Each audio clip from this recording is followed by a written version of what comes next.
ভারত মহাসাগরে এখন একটা সিস্টেম অবস্থান করছে, শক্তিশালী ঘূর্ণিঝড় ভিকি। এটি দক্ষিণ পশ্চিম দিকে ধীরে ধীরে অগ্রসর হচ্ছে এবং দক্ষিণ আফ্রিকার দিকে তার আগে মাদাগাস্কারকে গিয়ে শরীর অনেকটা দুর্বল হয়ে গিয়ে সাধারণ ঘূর্ণিঝড় আকারে ল্যান্ডফল করতে পারে।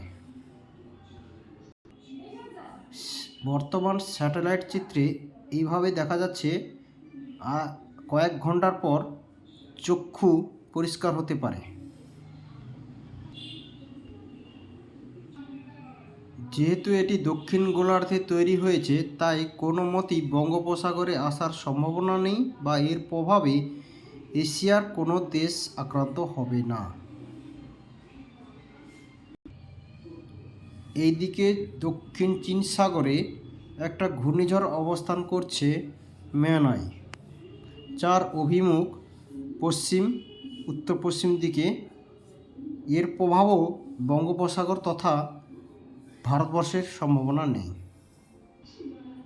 বর্তমানে বঙ্গোপসাগরে কোনো সিস্টেম অবস্থান করেনি বা আরব সাগরেও তেমন কোনো সিস্টেম অবস্থান করছে না। তামিলনাড়ু ও কেরালার দিকে বায়ুপ্রবাহ গতিশীল থাকার কারণে ওইখানে একটা দুর্বল সিস্টেম অবস্থান করছে, যার কারণে কেরালা এবং তামিলনাড়ুতে হালকা থেকে মাঝারি 1-2 পশলা ভারী বৃষ্টি জারি আছে। এই মুহূর্তে পশ্চিমবঙ্গ, উড়িষ্যা, ঝাড়খণ্ড, বিহার বা উত্তরবঙ্গের অধিকাংশ এলাকা এবং মধ্যপ্রদেশ তথা উত্তরপ্রদেশ এবং জয়পুর, মহারাষ্ট্রের তেমন কোনো বজ্রবায়ু মেঘ বা বৃষ্টিবাহী মেঘের অবস্থান দেখা যাচ্ছে না। তবে দক্ষিণ ভারতে তামিলনাড়ু এবং কেরালার দিকে বৃষ্টিবাহী মেঘ অবস্থান করছে, যার কারণে বৃষ্টি জারি আছে। স্যাটেলাইট চিত্রে বোঝা যাচ্ছে পাকিস্তান এবং ভারতের উত্তর ভাগে কিছু বজ্রবায়ু মেঘ অবস্থান করছে, যার কারণে এই সকল এলাকাগুলিতে হালকা থেকে মাঝারি বৃষ্টি চলছে কিছু কিছু এলাকায়, যার কারণে শীতটা আটকে আছে।